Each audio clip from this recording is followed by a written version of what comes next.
was the most difficult part in the early stages of your company? No one in my entire family had ever run a travel agency. To begin with, I had to figure out the operations, I had to figure out the vendors. Gap in the market which you had identified. Most of the time, the travel agents tried to sell their products which helped them earn more commission. For us, a client was more important. What is it that they want? Even if we would have earned little less, that was okay. Could you explain in short your business model? Primarily, our business model, or traditionally travel agency, has been a markup model. So we obviously purchase our products, we put a markup on that, and we sell ahead.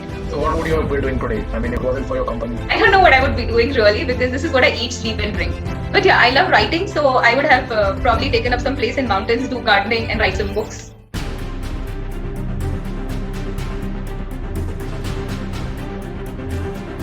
Good morning, ma'am. My name is Anshu, Community Manager at Startup Lanes. And I would like to give a warm welcome to everyone who's going to watch this interview. So we have Ruchika ma'am here with us, and she's going to share her story and things about the startup, which I'm sure we all would want to hear. So, ma'am, could you start with your introduction? Sure. So I'm Ruchika Gupta. I'm the founder of Blue Duck Holidays. It's a very boutique travel agency wherein we create highly customized travel packages for our clients. And on a very personal note, I'm a travel enthusiast and an entrepreneur by spirit. So that's who I am. And that's what gets extended to Blue Duck Holidays as well. Okay, that's great. How did you come up with the idea of your startup? So, as I said, I'm a travel enthusiast. That's something for years, I guess, for last 20, 25 years, it's always been. As a teenager also, our family travel plans used to be done by me. And travel was something that just excited me. However, what happened was that whenever we used to go to our travel agents, they used to give us very run-of-the-mill straitjacket packages. Whereas I wanted very unique, customized packages, customized to our personal needs, our travel needs, which was never the case in, say, late 2000s or say 2009, 10, 11. And that's when I realized that why not create a travel agency or a travel setup where we can cater to such personalized requirements. Okay. And that's how the idea was born of Blue Duck Holidays. Right. So what was the most difficult part in the early stages of your company? I think you should ask what was the easy part. Yeah, but so I don't come from a travel background. I'm an MBA from by education. I was working with my father briefly, which was a media company. So no one in my entire family had ever run a travel agency. Okay. So to begin with, I had to figure out the operations. I had to figure out the vendors who are reliable, because I would be sending my clients through them, who would be taking care of them locally. So figuring out reliable vendors was one task, and that too world over, because we cater to all the destinations around the world. And it could be remitting, it could be understanding the legalities aspect, everything. And along with that, also acquiring clients, because travel is a highly competitive industry. Right. I had 3 more travel agencies just in my lane itself. So getting clients was a huge challenge, and then retaining them. Right. So yeah, so I guess these were the primary challenges. Okay. Yeah, gap in the market which you had identified. So as I said, most of the time, the travel agents tried to sell their products which help them earn more commission. So probably a travel agent would have a tie-up with a certain hotel or a certain vendor, which they would get higher commission for. So they would try to push those products. We're talking about 90s and 2000s and 80s, where the transparency was very less. So what we started doing at Blue Duck Holidays was we kept clients as a focus. We understood what is it that they want. We didn't sell a destination just because we were earning higher commission out of it. For us, a client was more important. What is it that they want? Even if we would have earned little less, that was okay. Okay. So could you explain in short your business model? So primarily our business model, or traditionally travel agency, has been a markup model. So we obviously purchase our products, we put a markup on that, and we sell ahead. Or it could be a commission-based model. So either of the two.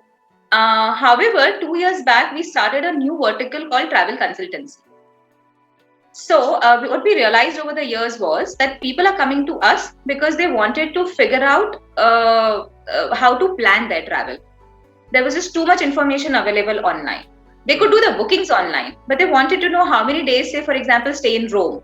Or what time should we visit Eiffel Tower?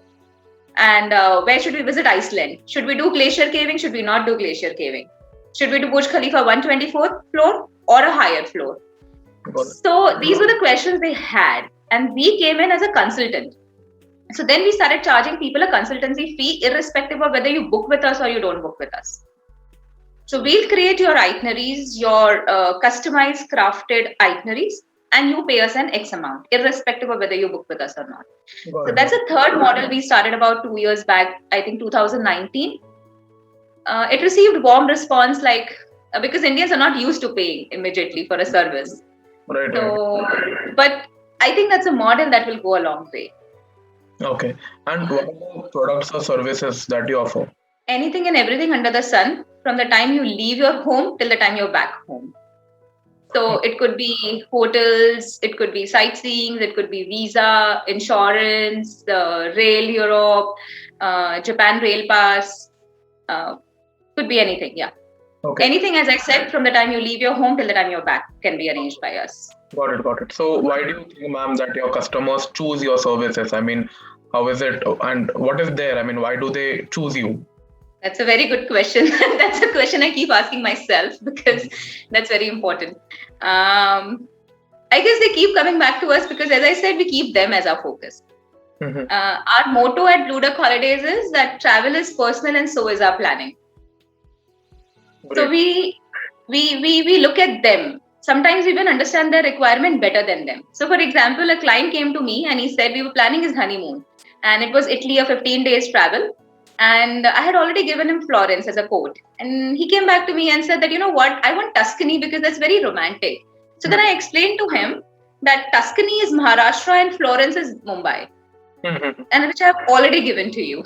Got it. So I guess that's why they come to us, because one, we understand their requirement. We put ourselves in their shoes, as they say. And also we don't hard sell anything. We'll never do that. We give them very transparent quotes, inclusions, exclusions, very clearly mentioned. Got it. That's yeah. So, ma'am, what are the 3 unique things that about you which make you better than your competitors? I guess in-depth understanding. Okay. So we take a lot of time in training ourselves. Even my team and me ourselves, we train ourselves a lot. So we deal with a lot of tourism boards. And our local partners who constantly keep giving us training material, training sessions, so we keep ourselves updated. I personally have traveled to a lot of countries, so there's a lot of personal experience that I bring into my itineraries. So basically, one would be in-depth understanding of a destination vis-a-vis what the client wants.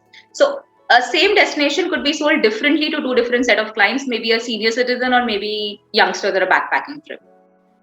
So understanding the destination along with who my target customer is, point 1. Point 2 could be, we are very transparent, as I said, in our dealings. So our inclusions, exclusions, hotel names that we promise is what hotel you will get once you go over there. Got it. Yeah. So could be that. And third would be, I think we create very, very highly intimate travel plans. Could even be ensuring a bathtub in a room. Okay. So why? I mean, so you have your startup, but let's say if you didn't have your Blue Duck Holidays today, so what would you be doing today? I mean, if it wasn't for your company. I don't know what I would be doing really, because this is what I eat, sleep, and drink. Okay. But yeah, I love writing, so I would have probably taken up some place in mountains, do gardening, and write some books. And before starting Blue Duck, I was a full-time professor with NL Dalmia Institute of Management Studies. Okay. So that's something that I hold very close to my heart, teaching and interacting with students. So probably could be taking some guest lectures. But yeah, I would be doing. I cannot do a job. That's not what I'm cut out for. So it would be something like this. Mm-hmm. So, ma'am, what are the products and services that you constantly require for your business? Products and services. So there could be a lot of tech that we may want to use, because tech helps us in streamlining our processes and as well as reaching out to customers. Okay. So tech is something that we are also looking at now, getting into as we move forward. So that could be first product. I I don't do much of marketing because after spending money, I realized this kind of industry is uh, uh, more about word of mouth.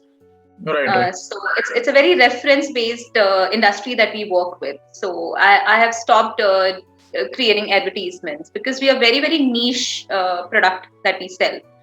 So we don't marketing doesn't really work. Any sort of marketing, we've tried that. Any kind of promotions and social media or offline, we've stopped doing that.